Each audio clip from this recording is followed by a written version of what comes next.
Бизнес өрөг нэвтрүүлэг энэ удаа олон улсын эмэгтэйчүүдийн худалдаа аж үйлдвэрийн холбооны Монгол дахь салбарын төлөөлөн удирдах зөвлөлийн дарга Baigali Systems компани бизнес хөгжил хариуцсан захирал хийлж байгалыг онцолж ярилцлаа. Урлагийн салбараас бизнес рүү эрс шилжилт хийн орсон түүний ажлын арга барил, бизнесийн алсын харааны талаар ярилцсан нэвтрүүлгийг одоо хүлээн авна уу.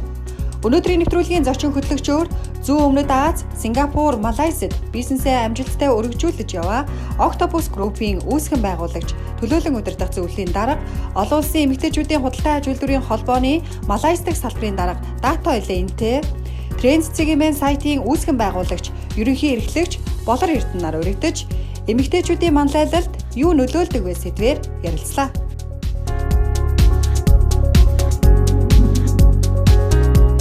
Сайн уу? Ажлын амжилттай юу? За аврах хүлээ авч ярилцсан баярлалаа. За ойр дээр юун дээр төвлөрч ажиллаж байна? Ойрдоо тэгэл гадны зочин ихтэй ажил ихтэй л байна. Тэгээд дөнгөж сая зочтой явуулчаал байж энэ да. Ер нь аюу их ингэж зочид ирдэг болсон байна те. Та маань ачаад байна уу?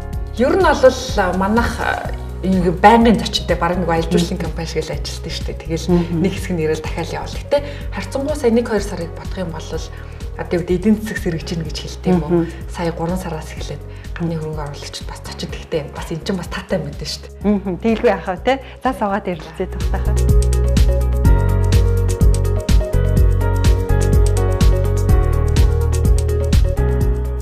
Одоо сүүлийн үед таныг анзаараад байхаар олон улсын Азийн бизнес эрхлэгч эмэгтэйчүүдийн худалдааны танхимыг Монголд албан ёсоор салбарыг нээгээд энэ дээрээ илүү төлхөө ажиллаж байгаа юм шиг байна. Үүнийхээ хажуугаар ямар бизнес төр төвлөрч ажиллаж байна?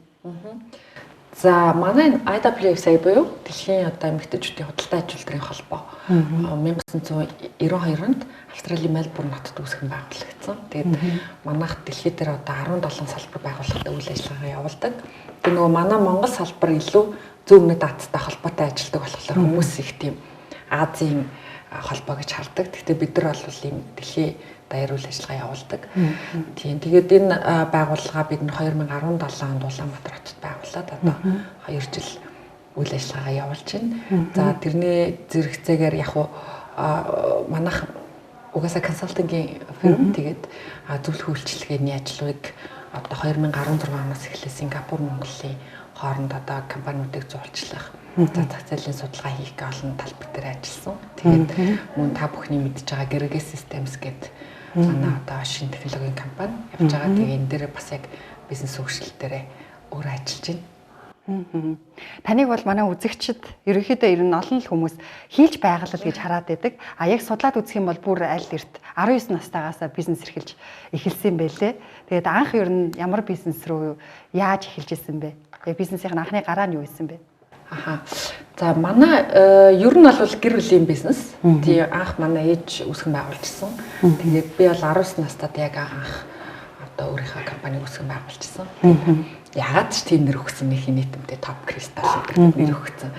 Тийм тэгээд манайх бол яг болор шишээ зэдлэл гэр ахуйн барааны импортын худалдааны ийм компани. Тэгээд одоо 14 дахь жилийн үйл ажиллагааг авалж байгаа. Тэгээд үйл ажиллагаа маань бас тэлээд одоо манайх альжуулж тийм зочид буудал энэ чиглэлээр бас үйл ажиллагаа явуулдаг. Одоо бол таних хийлээ тоглохгүй урлагийн салбараа бараг бүр орхисон тийм ээ. Ер нь ингээд нэг хөндлөнгийн нүдээр харах юм бол нийт ингээ эмэгтэйчүүдэд бол урлагийн салбар их гоё харагддаг штэ.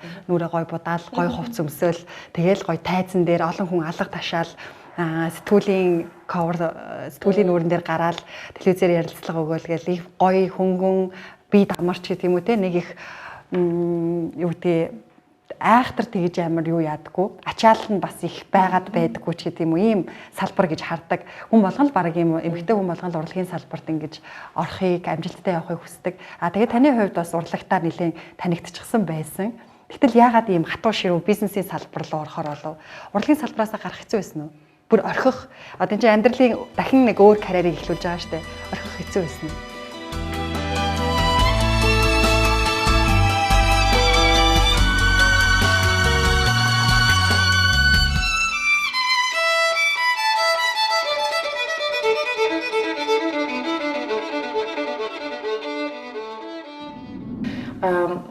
Би бол орхисон гэж хэлэхгүй. Тэгээд хөгжмөө бол тоглолдог. Гэхдээ яг нөгөө нэг юм уран бүтээлчийн карьераа бол харцангуй одоо нөгөө амьдралд эзлэх хувь хэмжээ нь арай багассан л гэсэн үг л дээ. Тэгтээ салбартаа бол нэлээдгүй ажлуудыг бас хийж оролдож явж байгаа. Тэгээд 2 жилийн өмнө соёлын хуулийн шинжилсэн найруулгын ажлын хэсгийн судалгааны багт бас орж ажилласан. Тэгээд яг сүүлийн 3-4 жил би яг энэ соёлын төрөөс баримтлах соёлын бодлогын хэрэгжилтийн менежмент буюу одоо ер нь бодлого хэрэгжихэд ер нь ямар менежмент байх вэ? Дээрэс нь одоо соёл урлагийн байгууллагуудын холбоо харилцаа институцийг яаж сайжруулах вэ гэсэн чиглэлээр би докторийн өөрөө судалгааны ажлыг хийж байгаа. Тэгэхээр энэ салбараас бол би ингээд бүр гарахгүй.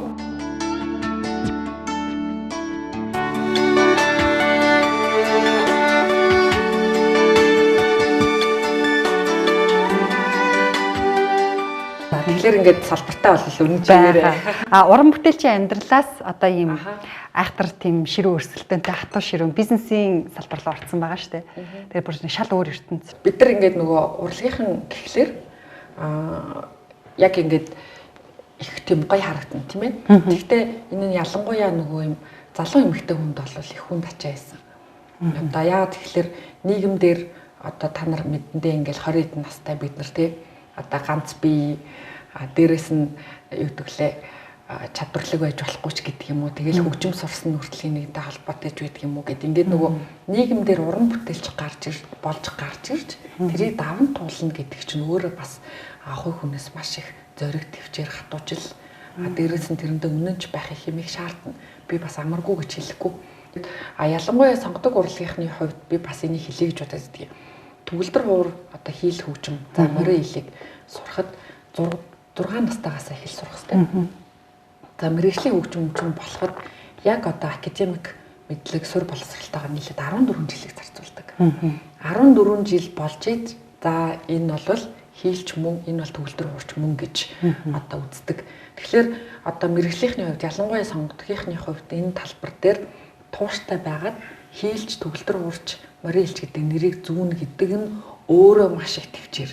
Өөр салбар руу ороход амаргүй одоо юу гэдэг нөгөө тайзан дээр байсан өдөр болгоно зургаас зургийн хооронд сэтгүүлийн гой нүүрэн дээр гардаг ч гэдэг юм уу тий. Тэгээ тийм байжгаад гів гинт өстө нөгөө газар дээр бууна гэдэг шиг даавн цүнхээ үүрээд автобусанд цугаад хичээлдээ явах болдог тий. Тэр шийдвэрийг гаргана гэдэг нь өөрөө маш том би бол зориг гэж хэлнэ. Би чинь нөгөө JCI байгууллагт бас их залуудаа орсон 21 настай гишүүн болж орж ирсэн. Тэгээд JCI-ийн найзууд маань бас их хурцлж өгдөг гэсэн.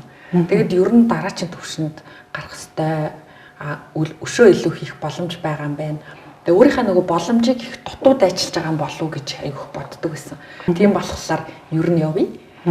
Өшөө судалж ирээ, гадагшаа явж ирээ гэдэг ийм шийдвэрт хүрээд Сингапур руу явж исэн. Нийгэмд болж байгаа үйл явдалт ингээд би ч бас энд их тийм итвэтэй оролцоотой байх хэрэгтэй гэдэг бодол юу намайг их жоохон байхад л байдаг байсан. Тэгэл тэрнийхээ дагуу их тийм хүчтэй эргэлтүүд хийнтэй. Яг хийлээ тоглол уран бүтээлч байж яснаа гинт болол өөр салбар руу ордог ч гэдэг юм уу. Их хүмүүс асуудаг байсан л та. Дээрэс нь энэ зоригийг гаргахад бас эргэн тойрны хүмүүсийн чинь чамд итгэсэн итгэл дээрэс нь ингээд чамайг илүү ингээд энэ цааш нь явж болно гэдэг чамд урам зориг өгөх дэмжих гэдэг маш чухал. Тэгэд энэ дээр бол ялангуяа манай аав ээж хоёр бол одоо маш одоо юу гэдэг зөрөгтэй үйлдэл маань маш их урам зориг өгч дэмжсэн ч гэдэг юм уу. Маш олон хүмүүс бол эсрэг байдаг байсан л да. Гүй чи одоо яг ингээд аюу гой уран бүтээлч болж байгаа чи юу сургууль зурх гад гадагшаа явах. Тэгээ одоо юу нөгөө хөгжмөө яасан юу хийж ин гэлдэг юм ч юм уу тий. Тэгэхээр хийх альва зүйл цаг хугацаатай. Альва зүйл бас өөрийн гэсэн боломжтой, нөхцөлтэй. Тэгэхээр би бол уран бүтээлчийн хувьд одоо сурсан зүйлээ хангалттай тайлгнасан гэж боддог. Тэгээд энэ дотор цаашлаад надаас ингээд өшөө илүү зүйл гарч болох юм байна гэдэг тийм итгэл үнэмшил байсан. Тэгээ энэ итгэл үнэмшлийг маань одоо найз нөхөд гэр бүлийнхэн маань дэмжсэн. Тэгээд амаргүй даваа гэсэн шилжилт гэдэг нэг. Хоёрдугаарх нь тэр салбараас нөгөө салбарт ороод нөгөө хүлээн зөвшөөрөгдөх байна гэдэг бас төвхтэй. Гэхдээ бид нар заавал нөгөө чадахгүй юм руугаа ороод өөр юм хийх гээд байгаа биш. Чин сэтгэлийн нөгөө нэг нөгөө чин хүсэл байна. Дээрэс нь энэ нь хаашаа хүрэх вэ гэдэг тэмүүлээд зорилгоо тодорхойлсон байгаа учраас нэг юм чадахгүй ч юм уу мэдэхгүй ч юм уу шал өөр салбар руу орох гээд байгаа гэсэн асуудал ерөөсөө биш л дээ. Тэгээд яг уг суурь нь өөрөө угаасаа бид нар чинь харцангуй бизнесийн салбар хөгжиж явах үед ингээд залуу насндаа ийм ажлууд руу ороод ирсэн гэхлээр нэг тийм хол юм биш. Ялангуяа нөгөө намайг хийлч гэж харж исэн хүмүүст л их сонирхолтой санагддаг байсан юм шиг байна. Эмэгтэйчүүдэд ингээд илүү боломж байхад чинь эмэгтэйчүүдийн өөртөө итгэл юм уу тэр боломжинд итгэх итгэл нь жоохон дотмог байгаад идэм байна л да. Яагаад тэгэхээр энэ нөгөө нэг судалгаагаар ингэж гарсан байт юм байна.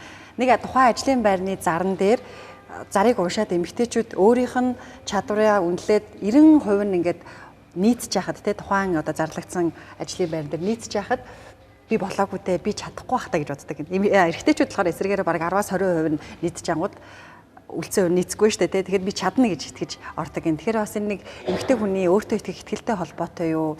Нэг тийм боломжиндоо итгэх итгэлийг ер нь эмэгтэй хүн яаж өөртөө бүрдүүлэх ёстой вэ? Дэлхийн банкны судалгаа хийсэн баха. Тэгээд тэрэн дээр эмэгтэйчүүдийн нөгөө энэ манлайллын асуудал дээр хамгийн ингээд том ялангуяа одоо гарны бизнес эрхлэгчдэр ямар асуудал тулгардаг гэж өөртөө итгэх итгэл нь хамгийн том сорилт болдог гэдэг ийм хариулт нэлээд том юм хувь үзэлсэн байсан.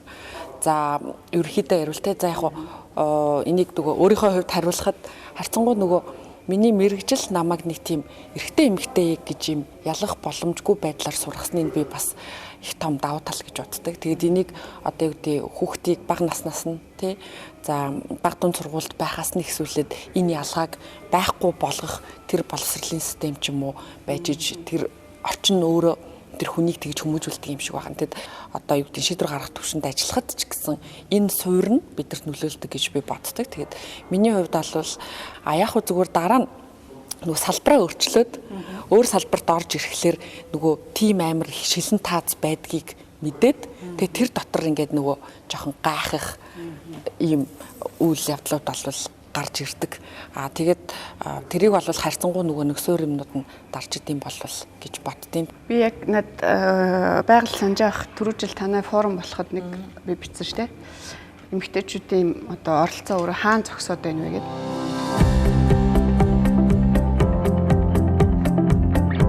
Тэг яг бүр албан тоонуудаар ч баримтжуулж хэлж болно. Одоо яг уур чадвар гэдэг ам л да. Яг тэр техник мэдлэг те боловсрал албан боловсрал эсвэл бүр бизнесээр хэлэх юм бол жишээ нь төлөөлөл удирдах зөвлөлд ажиллаж байгаа эмэгтэйчүүдийн хувь гэдэг үзүүлэлт байна. Олон улсад те манайх маш дээгүүр байдаг. Эсвэл гүйцэтгэх захирал нь эмэгтэй байгаа гендерийн хувь. За эднэр бол аюу өндөр байдаг те. Манай албан боловсролын статистик ч гэсэн ер нь ингээд hard skill буюу ур чадварын түвшинд бид нар яг яалтчгүй ингээд нөгөө төр өөрийн чинь хэлдэг шалгалчиг тэнцсэн тий. Тэнцсэн шалгаландаа тэнцсэн. Гэтэл чин өөртөө та нар мэдж байгаа одоо манай одоо их хурж байгаа намын ч юм уу юу лээ бага хурлын билүү 30% квот тавьж иж одоо эмэгтэй хүс оруулж ирнэ гэж байгаа шүү дээ. Энд чи юу хэлээд байна гэхээр яг улс төр гэдэг нь байна бид нар жоохон эргээр харах юм бол манлайллын салбар шүү дээ. Би ийшээ орж одоо манлайлах чадвартай гэдэг итгэл hard skill хоёрын тэр статистикийн донд зөрүү байгаад байна тий. Тэгээ энэ зүрх чи хаана үсээд байгаа юм бэ гэхээр яг уяалтчгүй миний түрүү хэлдэг нөгөө нэг хашаан дотор байгаа даа эмэгтэй хүн. Тэ тэр хашааг чинь зөндөө олон хүчин зүйлс бүтээж байгаа шин. Соёл, гэр бүлийн хүмүүжил одоо байгалаа гэлж байгаа тий. Тэгээ бидний 10 жилийн орчин за тэгээ контент ялангуяа соёлын орчин, соёл урлаг хоёр бол өөр тий. Тэгээ одоо жишээ нь та нар мэдж байгаа сүүлийн үед одоо 4 сар сүүлийн сезон гарах гэж байна. Одоо хаадын тоглоом дээр бүх одоо том ер нь боссод нэмэгтэй авш тий. Жишээ нь эн чинь өөрөө одоо хүртэл юу гэдэг 21-р зуун хүртэл явж ирсэн хашаанаас яг эмэгтэйчүүдийг гаргаж өгөхөд жишээ нь соёлын ахуйгаар магадгүй тэр ард нь надад бодлого явж юм шиг харагдаад байгаа байхгүй юу. За магадгүй энэ ярьслага бас хин нэгэнд ингээд тий одоо хүртэл байсан юм матрицын гадна тал гарахад тусалж ивэл хэрэг нь гарах байх л та. Тэгэхээр зэрэг энэ өөртөө итгэл ч юм уу гэдэг яг өөрийгөө үзэх үзэл ер нь аль болох ямар нэг үзэгдэл, ямар нэг өөрийнхөө амьдрал оролцоо явж байгаа нийгмийн амьдрал бүх юмний аль болох өөрийгөө 3 дахь итгэж гэдэг харах тий. 2 хувилж байгаа. Тий. Дотор нь явж байгаа нэг би ба гадна талд нь би гарч байгаа тий. Жишээ нь би яагаад өөрийгөө ингэж сэтгэхэд байна. Тэрэнд чинь заавал нэг гений юм уу тий. Гэр бүлийн хүмүүжлийн юм уу, нийгмийн юм уу, заавал нэг юм учир шалтгаан ард нь байгаа ш. А чи тэрийг ингээд аль болох хөндлөнгөөс харж чадаад тэрнээс жоох юм ангижрах аргаа олж эхлүүл чи яг одоо насан турсан гэх юм уу бие даасан хүний хувьд эмэгтэй хүний хувьд эрх чөлөө гэдэг юм руу ингээд ойртож эхэлж байгаа. Тэг эрх чөлөөтэй болоод тэгэхээр зэрэг чи яагаад эмэгтэй хүн улс төр ярьж болдгүй юм те? Яагаад эмэгтэй хүн геополитик хүчиж болдгүй юм те? Гэхдээ яагаад одоо зэрэгцээд одоо айлгүй гэж болдгүй юм ч юм уу? Ингээд гоё чиний ингээд тоглох юм чинь шал өөр болж ирж шээ. Тэгэхээр энэ ялдаж байгаа сэтгэлгээг бол задлах. Тэгэхээр ганц хувь хүний чадвар бас аюу хэцүүлтэй. Энэ бол маш юм хүчрэх бие хүний олон янзын туршлага олон хүмүүстэй харилцаж явж иж хөндлөнгөөс харах юм юу сууншд хараа өөрт чинь. Тэгэхээр зэрэг найз нөхдөөгөө ярилцах гоё юм одоо liberated-тэй гоё чөлөөлөгцөн ангижсан контентууд өөрийгөө байлгах. Ер нь тийм гоё өөртөө шин юм юунууд өнцгүүд банк дотроо хийж явж нэг өдөр аянда чи нэг ингээд шатны дээр гарсан юм шиг те болох байх л та. Well, I can share about this. I think it's all about self-confidence, of one woman.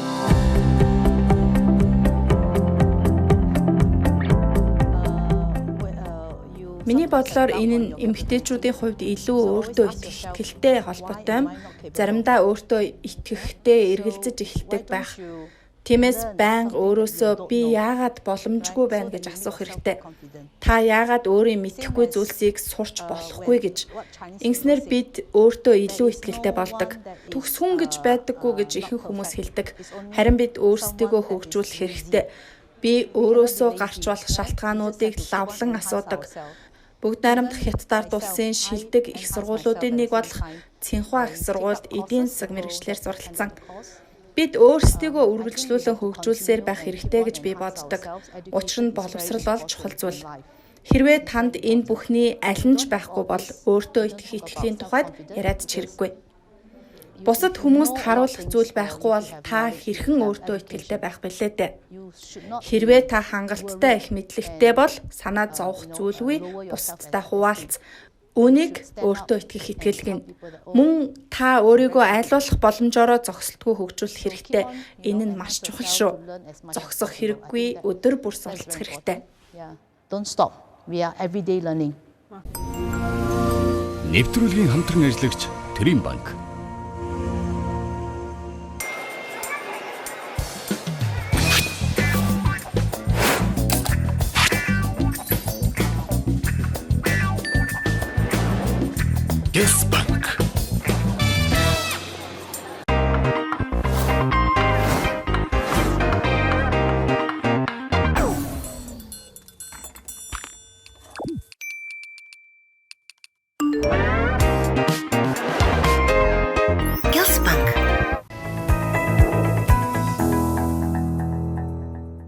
Та 2014 онд Сингапур руу явах шийдвэр гаргасан юм билээ те. Бас энэ шийдвэр нь амьдралд нь бас их олон юмны өөрчлөлттэй эхлэл болсон гэж хэлсэн. Тэнд 3 жил байх хугацаанд ерөөсөө маш олон эндх ажлын маш олон зүйлийг эхлэлж болсон. Тэнд ч маш олон төрлийн ажлыг хийж үтсэн юм билээ. Тэгээд ер нь тэнд очиод яг юунаас эхэлж исэн, юу хийж эхэлж исэн бэ? Бараг л нэг сайн дурын элчин сайд шиг ачаасаа гэдээ ярьжсэн. Би очиод ерөөсөө эхлээд яасан бэ гэхэлэр нөгөө докторийн судалгааны ажил хийх гэжсэн. Тэгээд айгүй том зорилготой тэрний зэрэгцээгээр мэдээж интер консалтингийнхаа одоо хоёр улсаа одоо хооронд холбосон тий байгууллагынхаа үйл ажиллагааг шууд эхэлсэн айгүй зоригтой. Шууд очингуудлаа за би ерөөсөө Сингапуртай их чаргал захирлаа юма хийх хэрэгтэй байна. Энд зөндөө боломж байна гэж ерөөсөө зэрэгцэж эхэлсэн. Тэгээд зэрэгцэж эхлээд тэрний дараагаар одоо манай одоо нэг ментор гэж хэлж болно. Бэлэлим би одоо тэр хүнтэй их одоо ойрхон ажиллаж исэн. Тэгээд бид нар бас энэ дунд намайг энэ байгууллагатай холбох, за дээрэс нь илүү уран зориг өгөх, дээрэс нь манай консалтингийн фирмүүдийг бусад байгууллагуудтай холбох ажил дээр бас маш их тусалцаа үзүүлсэн. Тийм тэгээд бэлэлимтэй бас би ажиллаж исэн хэсэг хугацаанд. Тэгээд ингэж байжгаад дата илэнтэйтэй танилцсан. За тэгээд энэ хугацаанд манайх бас эхлүүлсэн улуурхаан төслүүд бас байж байгаа. Тэгээд нэлээд урт хугацаанд үргэлжилж байгаа Сингапурын 100% хөрөнгө оруулалттай улуурхаан тэр төслийг бас тэнд байж авах хугацаанд эхлүүлсэн. Тэгээд тэр төсөл маань одоо ч гэсэн явж байгаа. Тийм тэгээд илэнтэй танилцаад IWFCI-ийн үйл ажиллагаанд бол сүүлийн бараг 1 жил гарны хугацааг бол зарцуулсан гэж хэлж болно. За хамгийн гол юм нь мэдээж нөгөө өөрөө тэр зөв өмнөд Азаа ойлгоно гэдэг чинь өөрөө явах хэрэгтэй. Тэгээд маш их явсан, айгүйх travel хийсэн одоо улс их орнуудаар юу нь явж нөгөө аялдаг болох эхлэлийнхаа суурийг аягүй сайн тавьсан болов уу гэж боддог. Тэгээд олон ч найз нөхөдтэй болсон. За ялангуяа Малай, Сингапур, Индонезиудтай их ойрхон ажиллаж эхэлсэн. За тэдний соёлыг ойлгох. За тэгээд дээрэс нь энэ ASEAN-ы холбоо тий. За тэдний одоо худалдааны чөлөөт худалдааны бүс болоод энэ дотор нь одоо 6 улс нь багтаад тэгээ за дээрэс нь дэд бүтцэд улс орнууд хамтарсан байдлаар хөрөнгө оруулалт хийх гээд том ажлуудыг хийсэн энэ чиглэл рүү нэлээд одоо сонирхолж судалж орсон гэж хэлж болно. Тэгэхээр яг тийм зорилгоо өөртлөөд очиод яг ингээд хүнтэй уулзсан, олон байгууллагатай уулзсан, олон ажлын араас хөөцөлтөн тийм ээ. Тэрэн дээр яг тэр хувь хүнийх нь нэр чухал байсан уу? Эсвэл компанийн нэрээ зүүж явах нь чухал байсан уу? Ер нь яаж одоо тэр олон байгууллагуудтай уулздаг байсан бэ? Тэгээ айгуу олон хүнтэй уулзж иж олон ажлыг бүтээжсэн л. Тэгээ их 2014 оны 8 сард Сингапурын одоо Ferrari маш эзэмшигчдийн клубын 32 хүн Монголд ирсэн. Тэгээд тэр үед намайг манай Билли асуугаад чи ингээд хийл тоглож өгөөч манай зочдод гэд. Тэгээд нэг тийм хөгжим захиалсан. Тэгээд би тэрийг нь тоглож өгчээсэн. Тэгэхээр би зүгээр юу гэж хэлэх гээд байна гэхэлэр миний эзэмшсэн мэрэгжил ялангуяа хийлч гэдэг мэрэгжил бол намайг өнөөдрийг хүртэл одоо явхад хамгийн том хөшүүрэг болж исэн гэж бол би хэлнэ. Тэгээд яасан бэ гэхээр тэгэж тэнд хийл тоглоод тэгээд тэр хэдтэй анх танилцчихсан. Тэр чинь би нэг 4 сард нь явчаад зун нь яагаад ч үлээ ирж таарад тэгээд тэр хүмүүсийн Монголд ирсэн тэр үйл ажиллагааг зохион байгуулад хийл тоглож өгөө. Тэгэхэд манай Дато Элегийн Монголд анх удаа иржсэн байхгүй. Тийм. Миний одоо нөгөө хийлч байсан нь хүмүүстэй юм одоо хурдан харилцаа тогтоох ч юм уу илүү ойлголцоход тийм анхны тийм аягүй хурдан хэл болж өгдөг байсан л да. Тэгэл одоо юу гэдэг манай найзуудын хувьд бол миний нөгөө хийлч гэдэг нь бол их гайхалтай зүйл гэж хүлээж авдаг. Ер нь хүнд бол ингээл автоматар эхний ээлж нь хүндлэл үүсгэждэг гэсэн үг. Тэгээд ер нь бол тэгэж анх танилцсан. Тэгэл ажлууд бол тэндээс эхэлсэн. Тэгээд Tiampo Group-тэй ч гэсэн ажлуудаа анх тэгж эхэлж исэн. За Дато Элентигийн Octopus Group-тэй бас эхэлж байгаа. За одоо энэ Малайзийн компаниуд гээд ер нь бол ингээл энэс үүдэл цаашаа явсан гэж хэлж болно. Ер нь сүүлийн үед манайд бас ийм бизнес эрхлэгчдийн янз бүрийн холбоонууд аягүй их байгуулагдаж байна л да. Азийн бизнес эрхлэгчдийн холбоо. За тэгээд ийм дуртай тавил аягүй олон. Тэгээд энэ холбоог ер нь байгуулах тийм амархан байдаг юм уу? Манайхыг ер нь яаж хүлээж авдаг вэ? Одоо тэгээд тэр хүмүүстэй ингээл уулзаал, танилцаал, Монголын бизнесийн орчныг танилцуулах болно. Тэгжиж энэ салбарын нээштэй тийм ээ. Тэгээд энэ процесс өөрөө хэр амархан хэр үргэлжилдэг вэ? Тэгээ манай байгууллагын гол зорилго бол ерөөсөө одоо дэлхийн эдийн засгийн тэлэлтэнд эмэгтэйчүүдийн оролцоог нэмэгдүүлье. Тэгээ ялангуяа шийдвэр гаргах төвшөнд ажиллах эмэгтэйчүүдийг одоо нэмэгдүүлье. За ялангуяа одоо улс оронд амнсан бизнесүүдийг эмэгтэйчүүд хоорондоо яаж хамтарч хийх энэ боломжийг нэмэгдүүлэх ийм зорилготой байгууллага. Төрийн зарим нэг одоо бодлогоор дамжсан хөтөлбөр журмуудыг одоо бас хэрэгжүүлэхэд ерөнхий нийгмийн байгууллагууд бас нэлээд хүчтэй нөлөө үзүүлж бас энэ дээр одоо юу гэдэг нийгэмд нэлээд эрг байр суртаагаар бас энэ дэмжигчийн байгууллагууд болж оролцдог. Тэгэхээр энэ өөрөө ер нь зөвхөн Монголд ч гэлтгүй дэлхийд дээр бас нэлээд шин хэв маягт орж шилжиж байгаа юм хэсэг гэж хэлж болно. Нийгмийн асуудлуудад оролцоод шийдвэрлэх замаар тэрүүгээрээ тодорхой хэмжээний ашиг олж байгаа. За тэрэнд нь одоо юу гэдгийг хамтарсан байдлаар институцийн хоорондын юм уялдаа холбоо тий. За тэгээд түр хувийн хөвшил эрхний нийгэм хосолсон ийм шинэ ийм загварууд бас ч бий болж байгаа жишээнүүд гарч ирж байгаа тий. За тэгэл сүүлийн үед нөгөө нэг Nestle-гийн Nespresso-гийн бас загваруудыг ярьж байгаа компани өөрөө одоо юу гэдэг бизнес модель үү? Тийм загвар тий одоо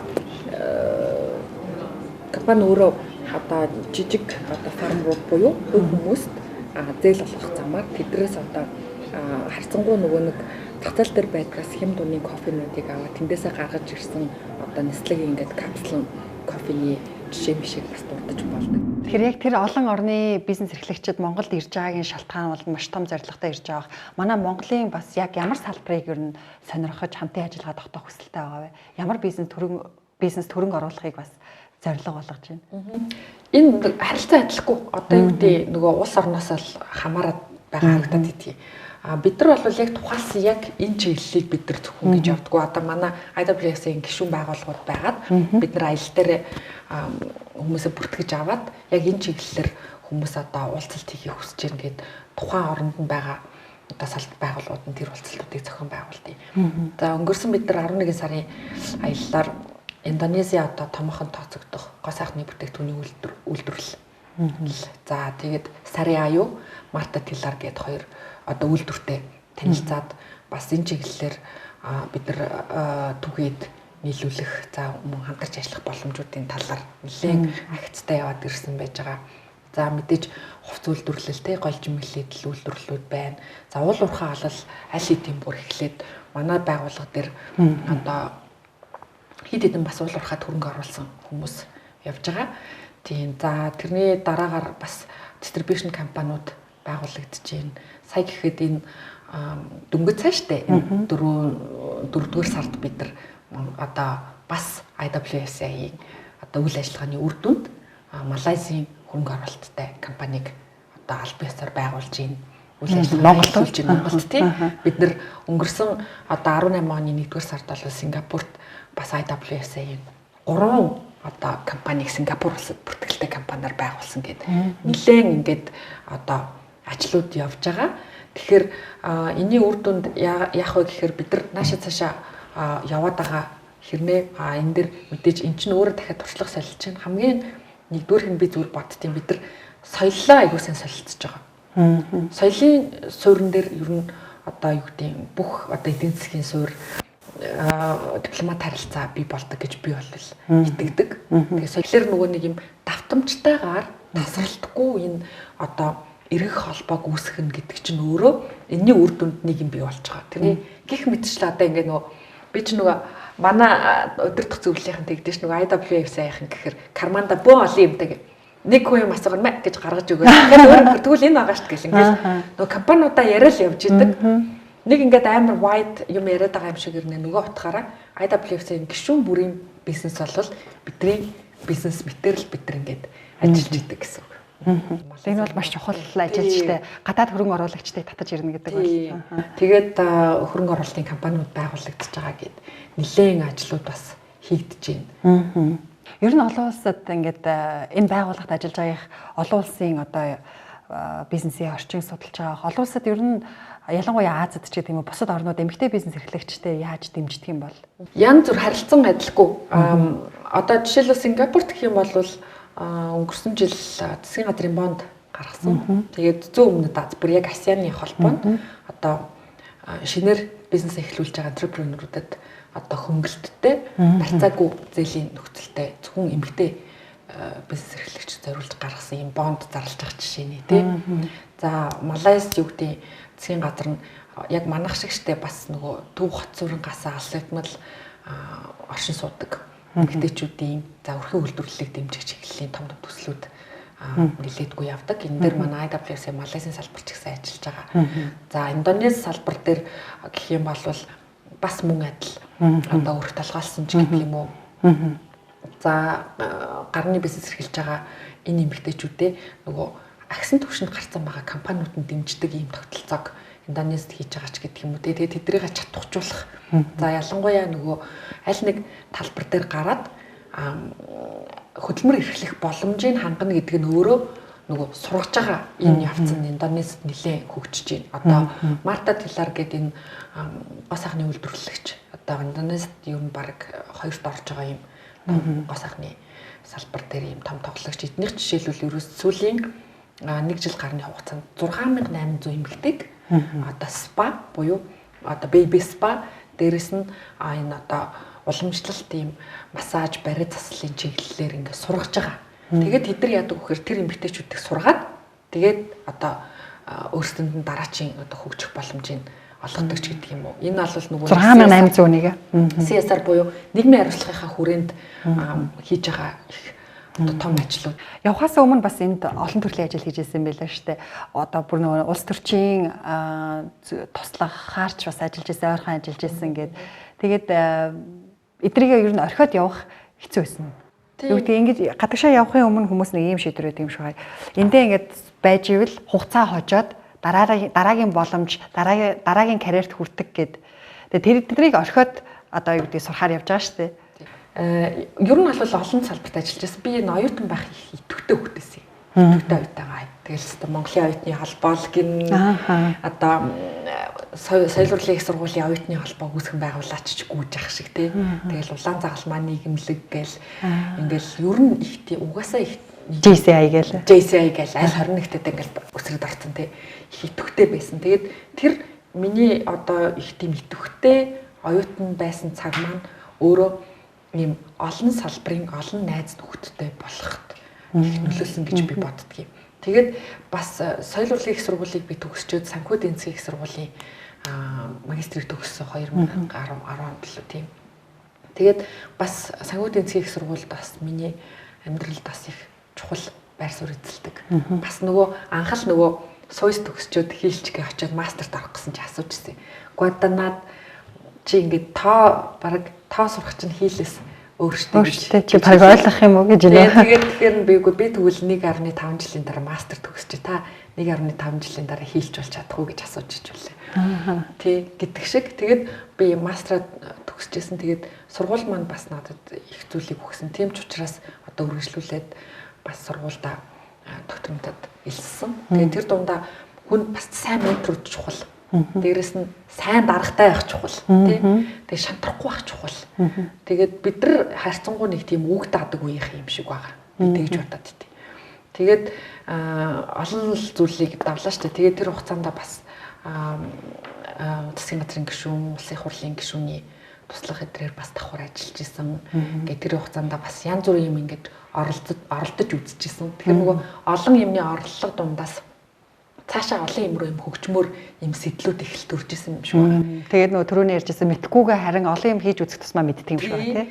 Тэгээд ялангуяа би нөгөө түрүү хэлжсэн эмэгтэй хүн ялангуяа чөлөөт уран бүтээлч байгаад за яг тэр нэг 2000-ад оны үе дунд ихэнх үед ингээ гарч ирэх нь өөрөө нийгмээс бас их юм биднээс юм төвчээр хатууч шаардчихлаа шүү дээ. Тэгээд тэр чинь тэгээд тэр үеэс л бас нэг тийм эмэгтэйчүүдийн чиглэлээр ажиллая гэсэн бодол бас тэндээс гарсан гэж би боддгийн нэг юм ор хоосноос биш. Нэг тийм сууринтал байгаад исэн юм шиг байна тий. Тэр нэг юм яагаад ингэж юу нэмэгтэйчүүд хэлүүлэх ёстой гэж тэгэл нэг юм өмссөн зүснэр нь бидрийг бол би бол тиймэрхүү юмд одоо яг жинхэнээсээ өөрөө өртөжсэн одоо хүн гэдэг ч юм уу өөрөө шархалж ирсэн өмссөн зүснэр нь дүгндэг ч юм уу байгаа байдлаар нь дүгнэн мэрэгжил боловсрлоор нь дүгнэн хүний байгаагаар дүгнэн тий гараад ирээ ирж болохгүй нэг тийм хавчигдмалч гэж хэлэхэд хайшаа юм тий. Тэгэхээр тэр чинь ингээд зөрөгтэй байхыг бас шаардна, нэвчээртэй байхыг шаардна. Тэгээд тэрэн дээр ингээд зөв өөрийгөө авахыг шаардна гэл ингээд залуу уран бүтээлчийн хувьд бас нэг тийм нийгмийн нэг тийм шалгуурыг бас давах тийм сорилтууд бас тулгарч исэн гэж хэлж болно. Тэгээд энэ дундаа ингээд янз бүрийн л ажлууд хийжсэн.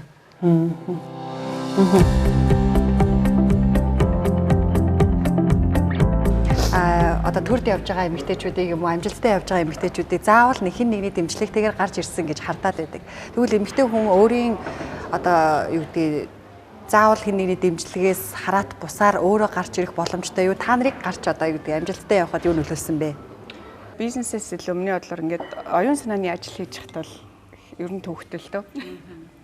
Эн чинь яг тэ манайх ингээд жижиг эдийн засаг. Гэхдээ арчилсан орон учраас чи олон нийтийн арчилсан чамд итгэл үнэмшил хэрэгтэй. Тэр энэний төлөө маш ширүүн үзэл бодлын итгэл үнэмшлийн өрсөлдөөн явж идэх учраас тэр дунд орчхоор зэрэг чамайг заавал нэг юм хэлнэ шүү дээ. Тэгээ би яг ингээд урт түүхийг маш богноор хэлэх юм бол одоо түрүү 70 хоногийн надад бол энэ аюул сонирхолтой санагдаад байгаа юм. Одоо мэдгүй ерөнхийлөгч Батлагтай олбсон нэг ийм троллын жиргээ ерөнхийлөгч Батлагтай тэрийг ерөнхийлөгч хасан элбэгт орж маань өөрийнхөө хан дээр жиргсэн байгаа байхгүй ретвит хийсэн тий. Тэнийг бол би зүгээр миний хувийн асуудал гэхээсээ ингээд сонирхоод байгаа байхгүй чи кейс тий. Нэг юм иргэний зүгээр блогер байна. Тэрийг ингээд бүр одоо одоогийн номер нэгтэйгээ холбоод өмнөх номер нэг нь ингээд явуулаад байж идэг тий. Тэгэхээр эн чинь ахаал би чам түрүү хэлснээрээ одоо энэ яг миний хувь хүний асуудал боловч би дахиад юуны гадна талд гарч ингээ хоёр хувилж харах гэдэг шүү дээ. Манай ороо яагаад юм жижиг юм байна те? Яагаад зүгээр ингээ нэг иргэнэ ингээ хинт ямар ч нийгэмд ийм хошин шог оногооны хэлбэрийн яман дунд оруулаад яриад дим те. Энд чинь ганц надад тохиолдохгүй бүх одоо залуучууд магадгүй ямар нэг байдлаар те тулсан л байгаа шүү. Тэгэл яг ингээл бас аль болох ингээл товчхон хариул эн чинь өөрийн юм үзэл бодолтой орших энэ гэдэг чинь бас аюу шинэ үзэгдэл байна. Нэгдүгээр. Хоёрдугаар тэр өмнө хэлсэн ингээд энд чинь юм жижиг юм маркет дээр маш хүчтэй юм ирэх шигний мөрөлтөө энэ төр явж идэг гэдэг. Тэгэхээр бидний ингээд хувь хүмүүсийн туулж байгаа ингээд ийм тулгарч байгаа бэрхшээлүүд ардаа дандаа ийм түүхэн энэ төр бидний нийгмийн нөхцөл шалтгаан тий сошио экономик соёлын моёлын хүчин зүйлс байгаа шүү дээ. Тэгэхээр зэрэг эн чинь нөгөө энэ ганц гендрийн эмэгтэй хүний миний энэ төр асуудал гэхээсээ илүү аль болох ингээл юугаа зүүмлээл тий холоос хараад энийг тэгээд миний бодлоор ганц миний гэх юм уу хувийн асуудал гэж ярилгүйгээр тэгж хандж байгааг одоо тайлбарлаж өгөх гэх юм уу те бусдад ч гэсэн энэ байгаад байгаа энэ жижигхэн ингээ намаг дотор байгаа нөхцөл байдлаа харах боломж өгөх. Тэгээд ирэхээр энэ бидний өөрсдөөс дотроос эхэлнэ шүү дээ. Нэг нэгэндээ иххэн хандах эсвэл өөрөө ч гэсэн те нэг юм дагалдах байдалтай байх уугүй юу гэд. Тэгээд ер нь бол нэг ялангуяа би сүүлийн жилд аюух юм оюун санааны гэх юм өргөчлөө талдаа их сэдвээр ажиллахыг бодоод байгаа юу гэхээр эндээс л одоо те ганцаараа биш аль болох үеэрээ ингээд бид нар чинь хурдан ангижирмаар шүү дээ. Хурдан чөлөөтэй эрхчлөөтэй хурдан хүчрэх баймаар байна те. Эмэгтэй хүн ингээд одоо юу гэдэг гарч ирэхэд заавал дэмжлэг хэрэгтэй юм. Би бол энд яг нэг дандаа сүрэг юм яриад тахгүй. Би бол Монгол эрэгтэйчүүдийг ерөөсөө харцангуй аюу юм гендрийн бас юм тэгш боломжийг эмэгтэйчүүд олгодог гэж боддог. Тэгээ яг янз бүрийн юм зөвхөн эрэгтэй эмэгтэй гэлгүй хардлага сэрдлэг нэгээ ярьдаг юм тосгоны маягтай соёл бол байна. Гэхдээ чи өөрөө л баталгаа болно ш. Би ингээ одоо яг хоёр улсын дундх ер нь баг хамгийн том платформ явж гин те. Юу ч гэж ярьдیں۔ Одоо гэхдээ би энийг өдөр ингээд үнэхээр ингээ нейтив юм шиг өөрөө Японы дээр ажиллаад бичээд ингээ явж хахад тэгэл ойлгох хүмүүс нь ойлгох байхгүй. Би л батлаа ш. Гэтэ бусны мэдээж дэмжлэг ингээд боломж өгдөг орчин дунд ажиллаж байгаа нь бол гарцаа байхгүй. Тэгэл эрэг сүрэг бүхэл юм байна тий. Заримдаа монголчин муулах маягаар хүлээн зөвшөөрдөг байхгүй тий бас. Тий. Тэрийг ч гэсэн бас тэгэл хүлээж авах хэрэгтэй. Тий. Дэмжлэг хэрэгтэй үгэл хэрэгтэй. Тэгтээ дэмжлэг хэрэгтэй гэж чи намайг дэмж гээд нөгөө лооцсон бариад бас нэг тийм одоо бидний нөгөө өдөр тутмын хиллэг гэдэг чинь нөгөө албатай юм шиг гэж болохгүй. Дэмжлэг гэдгийг өөрөө юу вэ гэдгийг аягүй сайн ойлгох хэрэгтэй. Тэгээд мэдээж одоо юу гэдэг за IWFCI дээр ярил л да. Дахиад нөгөө буцаад баг энэ байгууллага өөрөө доктортай байхын тулд баг өөрөө хоорондоо бие бинийгээ дэмждэг байх хэрэгтэй. Өөр хоорондоо бие бинийгээ ойлгодог байх хэрэгтэй. Буцаад ижил төрлийн үйл ажиллагаа явуулж байгаа ч юм уу хоорондоо уялдаа холбоотой салбарууд хоорондоо дэмжих хэрэгтэй. Ялангуяа энэний гол цөм үндцүүлийн ойлгосон тохиолдолд дэмжлэг өөрөө аяндаа явдсан юм шиг санагддаг. Тэгэхээр дэмжлэг гэдгийг өөрөө яаж ойлгохоос шалтгаална. Энэ үгэн дээр бас айгүй тийм зөв ойлголттой байхгүй болвол янз бүрээр тайлбарлаж болно шүү дээ. Дэмжлэг гэдгийг үг ард чинь засагтур дэмжээсэй гэдэг албатай үг байна. Тийм. Эний чи ард тийм биз дээ. Хувийн бизнесийг засагтур дэмжих хэрэгтэй гэдэг нэг тийм. Хувийн секторт амжилттай ажиллаж байгаагаа нэгийг тэтгэх болгоолч юм уу те. Нэг юм буруу болгодог. Тэгэхээр энэ дээр бас маш ингээд ийм зөв ашиглахгүй болвол тэгэхээр бидний манай соёл өөрөө энэ бидний сонгосон системээс хоцрогчод байгаа гэдгээ бас айгүй харах. I think in Singapore particularly the women is Миний бодлоор тэр дундаа Сингапур эмэгтэйчүүд их чадварлаг байдаг. Тэд бизнесийн салбарт илүү амжилттай ажилладаг. Учир нь хөгжингүй улс шүү дээ. Магадгүй урт хугацааны өмнө эмэгтэйчүүдийн хувьд бүтэмжгүй үе байсан. Хэрвээ та амжилттай байж хийж бүтээсэн үед энэ бүхнийг чи хийгээгүй. Чиний ард хин нэгэн байх ёстой гэж ярьдаг байсан үе. Чи хин нэгний эмэгтэй эсвэл эцэгхийн тусалцаатай гэх мэтэр. Гэхдээ 2000 оны үед буюу 21-р зуунд энэхүү ойлголт өөрчлөгдсөн. Юу гэсэн үг вэ гэвэл та бусдад өөрийгөө хийж чадна гэдгийг харуулах хэрэгтэй. Нэг л өдөр энэ хэвшмэл байдал өөрчлөгдөнө. Малайз нь Монголтой их төстэй. Танд хэн нэгэн туслаж байна. Харин Сингапурт бүх зүйл өөр.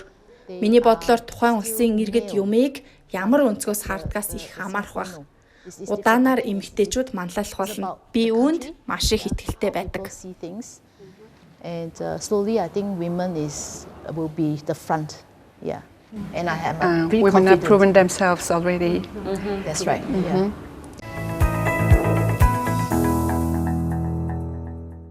За дараагийн асуулт бол би та гурваар илүү тодорхой кейс ирүүлмээр байна. Мэдээж кейсийн ардаа одоо сургамжууд байдаг тийм ээ. Эмэгтэй гэдэг шалтгаанаас болоод боломжоос хоцорч исэн эсвэл хоёрдугаар тавигдсан тийм кейс байдгүй. Би яг нэг магистрт төгсөд улсын хурлын гишүүн засгийн газрын гишүүний туслахаар ажилладаг байсан. Тэгээд 4 жил ажилласан. Тэгээд тухайн үед яг нөгөө би өөрөө эмэгтэй бас нөгөө би бол энийг бүр онцолж хэлмээр байна. Ингээд ялангуяа бидний үед байсан. Одоо бас нөгөө түрүүний Ленни хэлснээр би бол өөрчлөгдсөн гэж одоо итгэж байна.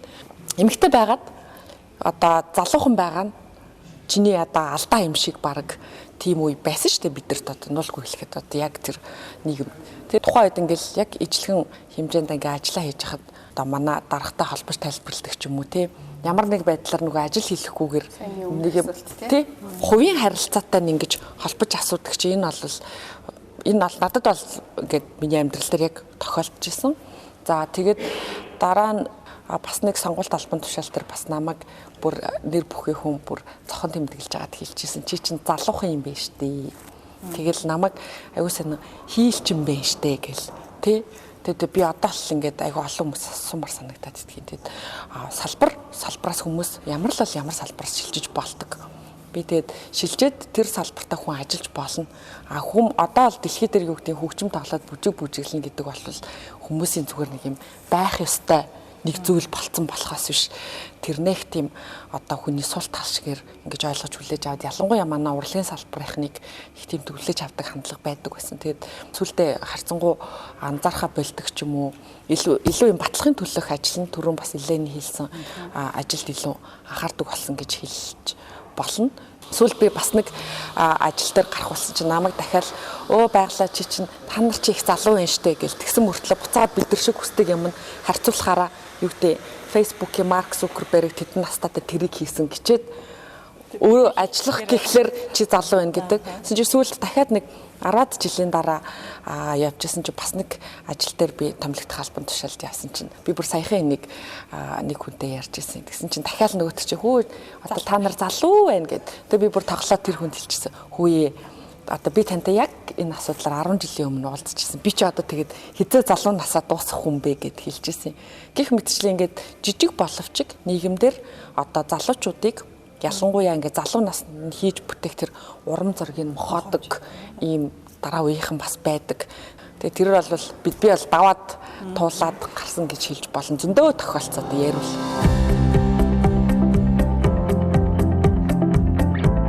Дэлхийд ч аяг хэцүү өнтер жишээнүүд байна л да. Одоо хэлж болох юм уугүй юу энэ чинь бас зүгээр арай зүгээр тий. Нөгөө нэг үзүүлэхгүй гэх тусам үзмээр санагдаад байдаг шиг. Одоо жишээ нь би нэг яг хуу Трамп сонгогдоод энэ чинь одоо худалдааны дан явж штэ Хятад Америк энтер гээд тэр үед яг хуу ингээд худалдааны тэнцвэр өөрчлөгдөхний маягийн нэг сэдв гарсны доош ч үлээ энэ бол зөв нэг жишээ л те. Нөгөө чинь одоо яг хуу их жижигхэн ч байлаа ингээд залуухан чарагд юм уу те сая байгаль яриад байгаа шиг. Тэгээд чи мөмө орсныхаа дараа тий юугаа яриа те.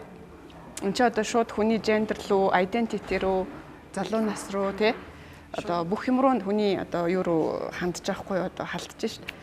Тэгэхээр энэ иймэрхүү кейс би зүгээр сонирхоод штэ. Яг үүндээ бол соёлын бараг туршилт ажиглалт маягтай л цуглуулад над зөндөө байгаа л та. Тэгээд цуглуулсан гэдэг юм уу ингээд хараад яваад байгаа хүнийхээ хувьд хэлэхэд нэг гоё би зүгээр эерэг юм л хэлмээр байна л та. Соёл бол өөрчлөгддөг. Тэгээ энийг бид нар өөрсдөө өөрчилдөг тий би намайг тэгэхээр зэрэг уйлаад болчвол тэгээд нэг тий өөрчлөгдөхгүйсэн баг.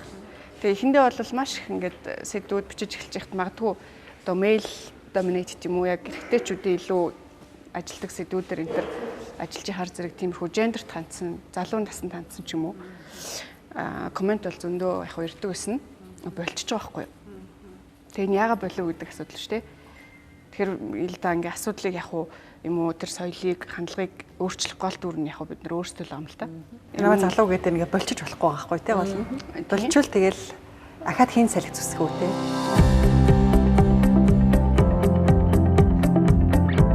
I think as a woman there's a advantage and disadvantage.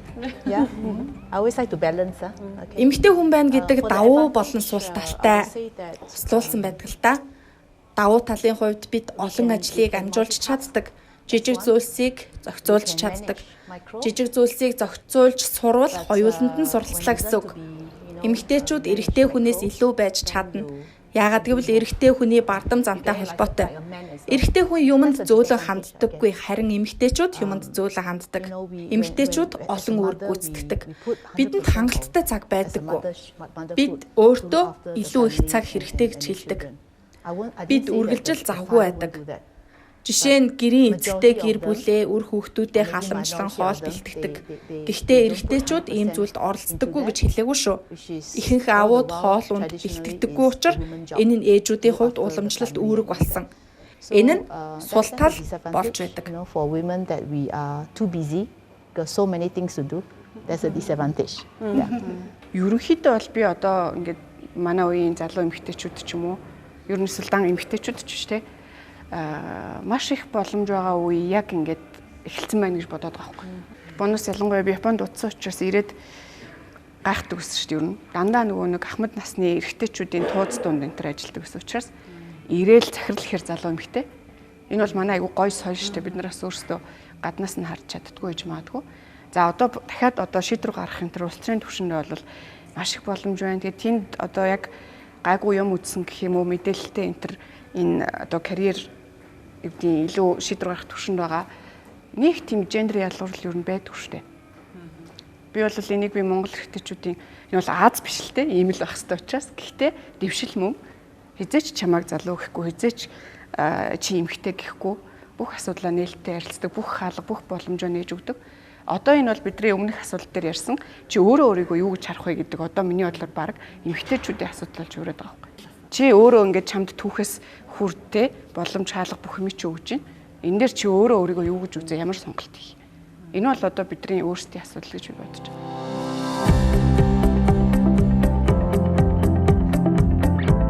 Тэгээд өөртөө итгэлээс гадна нэг юм хүлээн зөвшөөрөгдөх чадвар гэж байна те. Бидний эмэгтэйчүүдийг одоо үргэлжил залуу эсвэл одоо юу гэдэг чи болоогүй байх гэждэг өнцгөөс хараад байна гэсэн. Тэгэхээр магадгүй таныг одоо юу гэдэг Сингапур яваад ирснээс хойш хүлээн зөвшөөрч эхэлсэн гэж хэлж болох уу?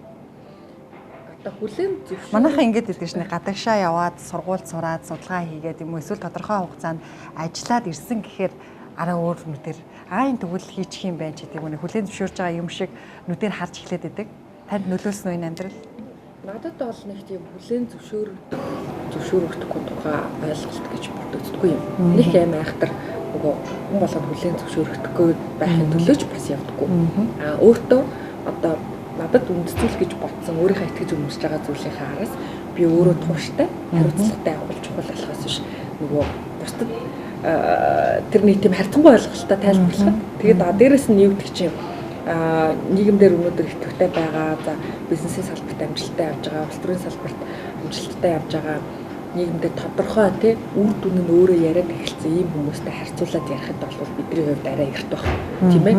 Тэгэхээр тэр зүйлийг ярихад одоо юу гэдэг чинь арай эрт юм уу л гэж харж байна. Тэгээд залуу одоо бид нар бол залуучуудын төлөө л тий. Тэгэхээр нөгөө хамгийн гол нь чив дээр өнөөдөр байж байгаа бид нар нөгөө идэвхтэй байгаад тууштай тогтвортой байгаад ингээд нөгөө сайн сайхан нийгмийг бүтээлцэхэд оролцож байгаа оролцогч талууд. Тэгэхээр оролцогч талууд хамгийн гол нь зөв байгаад тэрнийхээ төлөө ингээд зөв замаар явах нь чухал. Тийм учраас нөгөө нэг өөр зүйлд анхаарал хандуулаад ах юм бол альва зүйл чинь ингээд тийм худлаа болдог. Ер нь таныг хамгийн их одоо хүмүүжүүлсэн, хөгжүүлсэн ажил нь юу вэ? Айгүй бол ажлууд хийж үзсэн байгаа байхгүй тий өнгөрсөн хугацаанд. Энийг бол би тантай ярилцаж үзчихэж л мэдчихээн. Өмнө бол одоо байгаль хийлж байгаль гэж байж байгаа шууд бизнес рүү орсон юм шиг санаж исэн бол одоо ингээл төрийн бас байгууллагатай сэтгүүл гаргаж исэн ингээл олон ажлууд хийж исэн юм байна. Хамгийн их хөгжүүлж хүмүүжүүлсэн ажил нь юу вэ? Яг одоо яг өөрөө юу гэдэг нь чөлөөт уран бүтээлч байх үедээ одоо тухайн нэг тоглолтч гэдэг юм уу тэр чинь өөрөө ингэ төсөл шүү дээ. Тэгээд одоо сан бүрдүүлнэ гэж одоо сан бүрдүүлэх гэдэг нь өөрөө спонсор авсан. За тоглолтын хөтөлбөр боловсруулна гэдэг чинь өөрөө уран сангийн бодлого гэдэг бүр юм том юм яваад ороод ирнэ. За тэгээд тэр чинь хамтарч байгаа уран бүтээлчд болон хамтарч байгаа багтаагаа ажиллана гэдэг дахиад ингээд нэг багийн ажил орж ирнэ. Тэгээд Монголд чинь яг нөгөө бидний үед шүү дээ харцангуй юм продакшнууд ховор байсан. За дээрэс нь байсан ч нөгөө бидэрт бас нөгөө төлбөрийн боломжууд нь хэцүү байсан. Тэгэхээр магадгүй нөгөө уран бүтээлч байгаад тухайн тоглолт арга хэмжээнүүдээ бол харцангуй нөгөө уран бүтээлч өөрөө бүх юм барай хийжтэй шүү дээ. Одоо манайхан ч ялгаа авахгүй. Өөрөө ингээл реклама барьжгүйгээл ивент төгчтэйгээ уулзаал тийм. Тэгэл сан бүрдүүлнэ. Продюсерийн бодлогоо барина. За тэгэл продюсераач хийн, тэгснэ ингээл стилистэйч хийн, жолоочооч хийн тий. Тэгэл энэ бүхнийг хийгээд эн чинь өөрөө төсөл. Тэгээд эхэндээ бол юу гэдэг чинь ингээд багцалж чаддаггүй байсан бол нөгөө давтан хийгээд тэр нь бас нэлээ юм харилцааны ур чадварч гэдэг юм уу тий. Тэгээд юм нэг тоглолтыг томоор харна гэдэг шиг надад бол яг хөө тэрийгэ хийжсэн нь л ингээд айгуу сайн юм төсөл бацаж чаддаг болсон. Одоо чаддаг болсон юм байна шин. Гэхдээ давуу талууд болсон гэж боддог шин. Одоо нөгөөдгөө ингээд харахаар нэрэл ямар тэр чин нэрээ өөрчлөөд тавьвал тоглолт төсөл хоёр чинь ялгаагүй л байхгүй. Ерөөсөө төсөл бол төсөл. Тэгэхээр тэр нь өөрөө нэг төрлийн одоо төслийн менежментийн загвар гэж би бол хэлнэ. Тэгэхээр манай бас Монголын өвдөж чөлөөт уран бүтээлчд бол харьцангуй ерөн төслийн менежмент дээр би бол айгүй сайн явж байгааг гэж хэлж болно шүү дээ. Одоо амжилтанд хүрч байгаа. Тэгэхээр энэ нь бас их суур болж өгчээсэн баг.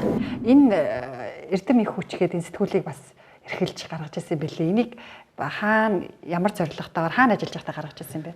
Энэ айгүй сонирхолтой шүү дээ. Хараа энэ чинь хараа энэ знамия сила гэдэг Оросын 1924 оноос хойш гарч байгаа юм.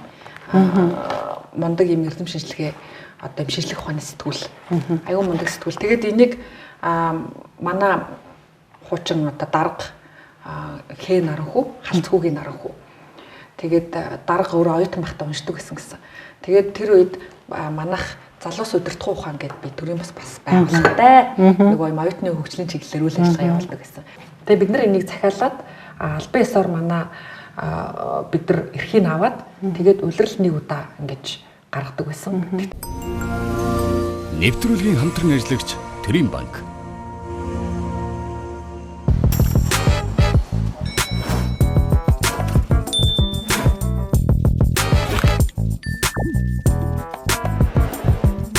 Гилс банк.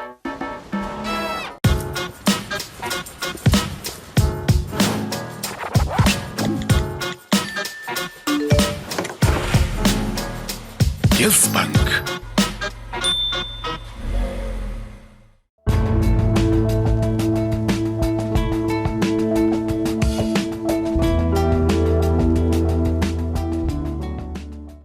Аль болох унтахыг хичээдэг. Ер нь бол их унтдаг гэж хэлж болно. Боломж л олдвол унтдаг.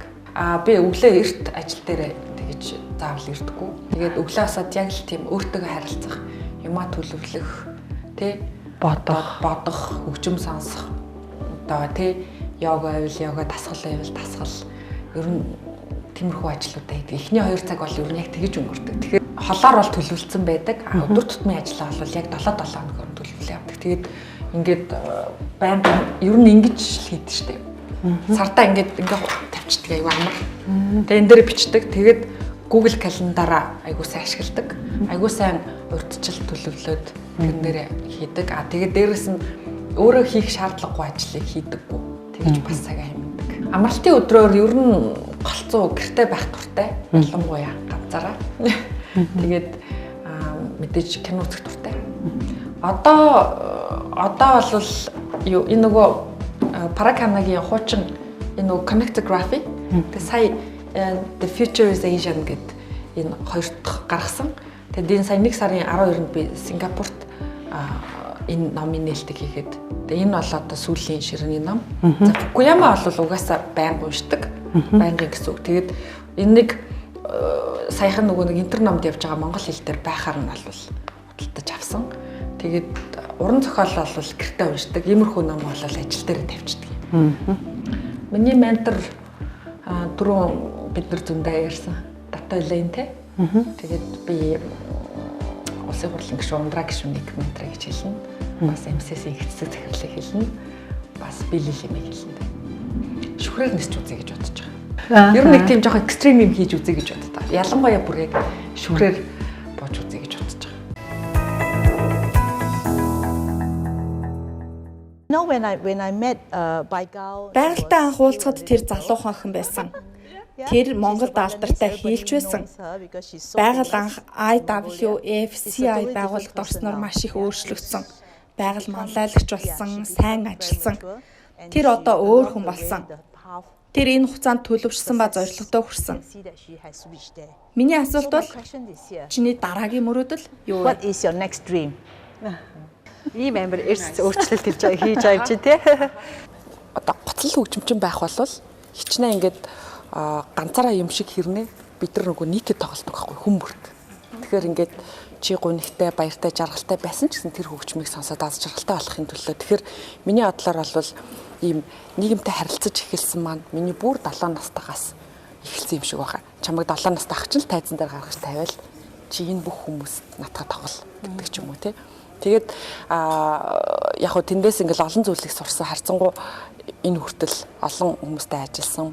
Тэгээд IWFCI одоо би юу гэж харж байна гэхэлэр дараа нь би бол Монгол улсыг ялангуяа эмэгтэйчүүдийн манлайллын чиглэлээр бүс нутагтаа одоо юм тэргүүлэх улс болохын төлөх одоо ажилд одоо шамдан ороод тий тэгээд энийг бол болох юм байна. Бид нар бүтэн тэгээд Монгол эмэгтэй олвол одоо юу гэдэг бид нар дэлхий дээр нөгөө нэг брэнд гэж гаргаж ирдэг шиг бид нар ирээдүйн хаачтай нэг 21-р зууны эхний хагаст Монгол эмэгтэйчүүд түүхийн бас чухал цаг үеийг одоо бүтээсэн юм байна гэдэг тийм одоо том зүйлийг бүтээхийн төлөх одоо миний ийм мөрөөдөл байна. Тэгээд бүс нутгийн хэмжээндээ бид нар ийм манлайллын хамгийн том одоо түүхийг бүтээл гэж зорж байна да.